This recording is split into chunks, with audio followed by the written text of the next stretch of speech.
All right, so get this. A prairie dog walks into a coffee shop. Okay, not really. But that's kind of the gist of what we're diving into today. Imagine a world where your morning pick-me-up, Right. involves a very particular type of bean processed by, wait for it, prairie dogs. Prairie dogs. Yeah, sounds crazy, right? Yeah. But Groundhog's Day Cafe, it's a Midwest-based company, and they're brewing up just that. They're building quite an empire, actually. Oh, Yeah. And we're dissecting a recent article from the Milwaukee Sentinel. It's called Cousins Brew Success with Prairie Dog Coffee. A wild idea takes the Midwest by storm.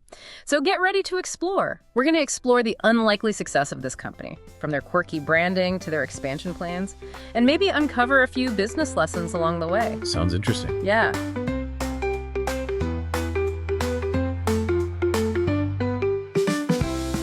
What I thought was interesting is how they've managed to take an idea that honestly sounds more like a prank and turn it into a thriving business. Yeah, when I first heard about this, I don't know if you had the same thought, Yeah. but I immediately thought of Kopi Luwak, that coffee made from beans that have been, well, digested by civets. Kopi Luwak, the cat poop coffee. Yeah, exactly. Yeah. It's a perfect example of how novelty and a unique process can drive up demand, even if the idea itself, might make some people squirm a little bit. Yeah. But it's about more than just the shock value. The civets, they have this knack for picking the ripest coffee cherries. And then the beans undergo this special fermentation process in their gut, which supposedly gives the coffee a smoother, less bitter flavor. Interesting. It's this whole mystique and the rarity that has made it such a luxury product. Hmm. So our prairie dog-loving entrepreneurs, Mhm. cousins Gregory and Todd, they stumbled upon a similar concept during a trip to the Badlands Ooh, really? back in 2017. Yeah. They noticed prairie dog droppings that looked oddly like coffee beans. Okay. I don't know about you, but most people would probably just steer clear. Right. But these guys, they saw potential, Yeah, they a did. connection to the whole Kopi Luwak phenomenon. They had a vision. And they weren't wrong. They sourced some coffee cherries, found a prairie dog colony, let nature do its thing, and boom, they were blown away by the results. What did they say the flavor was like? They claimed it was smooth, rich, and totally unexpected. Huh. But of course, turning prairie dog droppings into a marketable product wasn't without its challenges. Right. Let's talk about the elephant, or rather the prairie dog in the room. Yeah. Prairie dogs are a protected species in many areas. Right. So before our intrepid entrepreneurs could even think about selling their prairie brewed coffee, they had some legal hurdles to clear. Yeah, how'd they navigate that? Well, this is where things get really interesting. Instead of trying to skirt the rules or find loopholes, they decided to create a 5-acre prairie dog sanctuary. Wow. Yeah, they went through all the proper channels, secured permits, Yeah. and essentially ensured that their coffee bean suppliers were living in the lap of luxury. Talk about turning a potential obstacle into a win-win. Yeah, exactly. Not only did they address any ethical concerns right out the gate, but they also created a pretty amazing marketing opportunity. I mean, who wouldn't be intrigued by a coffee that comes with a side of prairie dog conservation? It's true. They knew that in today's market, consumers are more conscious than ever about where their products come from and the impact of their choices. For sure. By building this sanctuary, they weren't just brewing coffee, they were building a narrative, a story that people could feel good about supporting. Exactly. And with the ethical side of things sorted, they were ready to share their unique brew with the world. Enter Groundhog's Day Cafe. I love it. It's perfect, playful, memorable, and it sets the tone for their whole brand. It makes you want to know more. Exactly.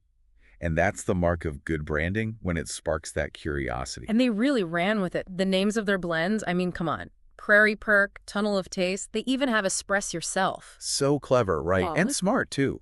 It helps them stand out in a market that's totally flooded with coffee brands. It really does. I mean, you hear those names and you remember them, you tell your friends, it's like marketing genius. For sure. And it's not just about sounding cute. It just adds to that feeling that this is something different, something special. Exactly. And the creativity doesn't stop there. They introduced a line of cold coffee drinks, capitalizing on that trend, and they didn't skimp on the flavor combinations. Oh, yeah. Like what? Think frozen burro, a blend of iced prairie dog coffee with vanilla bean and cream, Okay. or the caramel cavern for those who like their coffee a little Oh, heater. good. I like that. This is a brilliant example of strategic product development. Yeah. They're leveraging their unique selling point, the prairie dog coffee, but they're also branching out, tapping into existing market trends, and appealing to a broader customer base. And Don't forget about the mocha mound, which the article highlighted. It's like a decadent dessert in a cup, all chocolatey and prairie dusted. Okay, that's amazing. Most companies would try to avoid that association, like prairie dogs, dirt, but they just owned it. They really did. And get this, their cafes are designed to match. The article talked about rustic decor, prairie dog statues. They even have a petting zoo at one location. See, that's smart. They get it. It's not just about selling a product, it's about the whole experience. Like if you're a parent and your kid sees a prairie dog petting zoo at a coffee shop, Yeah. you're going to go there, right? Oh, absolutely. And then there's the loyalty program. It's called Prairie Perks, but it's not like those other programs. No, this one's different. Like way more fun. You earn points to become first a bronze member, then silver. And the ultimate goal is golden prairie dog status. I mean, who wouldn't want to be a golden prairie dog? Right. And it comes with some awesome perks. Free drinks, special blends, even tours of the sanctuary. It's brilliant. They've created this whole community around their coffee. They even have prairie dog mugs. Oh, stop. They've thought of everything. That's great. See, that's what I'm talking about. It's a classic loyalty program, but with their signature playful twist. Genius. Creates a real sense of community, a sense of belonging amongst their customers. People love owning a piece of something unique. It's brilliant. They've got the coffee, the cafes, the merch. They've managed to inject this sense of fun and approachability into what can often be a very serious, almost pretentious industry. It's coffee with a wink. I like that. Coffee with a wink. And that approach, it's not just about being quirky. It's about creating a distinct brand identity. Right. Something that sets them apart in a crowded market. For sure. They're essentially saying, we're passionate about good coffee, but we don't take ourselves too seriously. And that resonates with people. Especially in the Midwest. Yeah. Where their cafes are primarily located. The Midwest, with its friendly vibes and down-to-earth attitude. Yeah. It's the perfect setting for a brand like this to thrive. I agree. They've tapped into something authentic, something that feels genuine and relatable. Right. They didn't try to be something they're not. They embrace their unique story and let that be their guide. Yeah.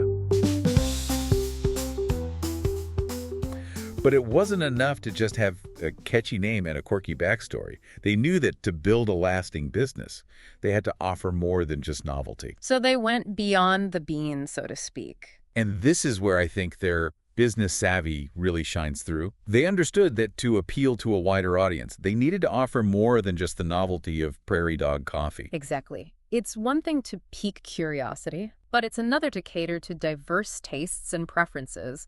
Not everyone is going to be on board with, let's just say, the earthy notes of prairie processed beans. Right. Some people are going to need a little convincing. Yes, they clearly understand the power of appealing to different taste profiles, even if it means venturing far beyond the traditional cup of joe. That's smart. It's like they've cracked the code. Offer something familiar and approachable, alongside the more unique and adventurous options.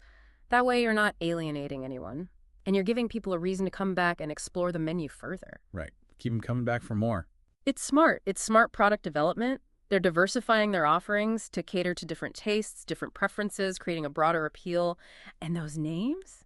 Catchy, memorable, and they tie back to the brand story beautifully. And you know what else is smart? They sell their beans online. Okay. Yeah. And it's under the name Badlands Blend. So even if you don't live near a Groundhog's Day cafe, which, let's be honest, most of us don't, you can still try this wild stuff. Yeah, expanding their reach beyond physical locations is key for growth, especially in today's world, in today's digital age. Online sales open up, well, a world of possibilities for a brand like this. They're really going all in on creating a unique and immersive brand experience. And, they've tapped into something very powerful there. People, they crave authenticity. They crave connection. In a world that's, I think it's fair to say, saturated with kind of generic coffee shops, Prairie Grounds stands out. They're offering something truly different. It makes you wonder, what's next for Prairie Grounds? Well, according to this article, they're thinking big. We're talking expansion. Maybe even going public. That's a logical next step for a successful brand that's experiencing this kind of growth. But scaling up, that always comes with its own set of challenges. For sure. It's a delicate balance. Growing while staying true to your roots. It'd be so easy to prioritize profits over, those ethical and sustainable practices that they've worked so hard to establish. Absolutely. And I think, consumers are becoming increasingly discerning, especially when it comes to ethical sourcing and environmental responsibility. Mm. Staying committed to those values, that's going to be crucial for maintaining their brand image, their customer loyalty as they grow. It's inspiring to see a business like this succeed.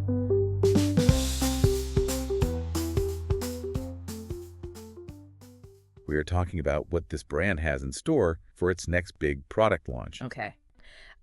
They're creating white wines using this very, very unique filtration process.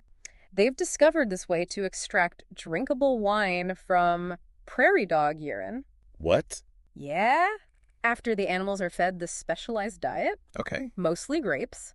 It's completely safe, totally humane. They are really emphasizing the ethical treatment of the prairie dogs throughout the process, which, I guess is important to emphasize. I'm trying to wrap my head around this whole prairie dog wine thing.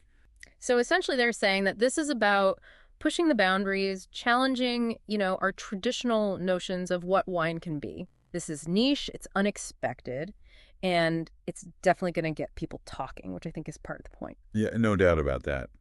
But will people actually buy it? I mean, it's not every day you hear about someone, sipping on a prairie dog Pinot Grigio. Exactly. It's going to be really interesting to see how this plays out. It's going to be fascinating to see how they market it too, right? Yeah. It's proof that sometimes those most unexpected ideas, well, they can lead to something truly extraordinary. It really is. They took a risk, they embraced the unusual, and they created something special. It reminds us that, innovation, it can come from anywhere, and sometimes it's worth taking a chance on a quirky idea. This whole thing really makes you wonder, what else is out there? What other unexpected sources, could be used to create new and unusual products? It really makes you think, doesn't it? The next time you're feeling stuck or uninspired, maybe take a page from their book. Or should we say a sip from their cup? Exactly. Prairie Grounds reminds us to embrace the unexpected, stay true to our values, and never underestimate the power of a good cup of coffee. And on that note, we'll wrap up this deep dive into the wonderful world of Prairie Dog processed coffee. Until next time, keep exploring, keep questioning, and most importantly, keep those coffee cups full.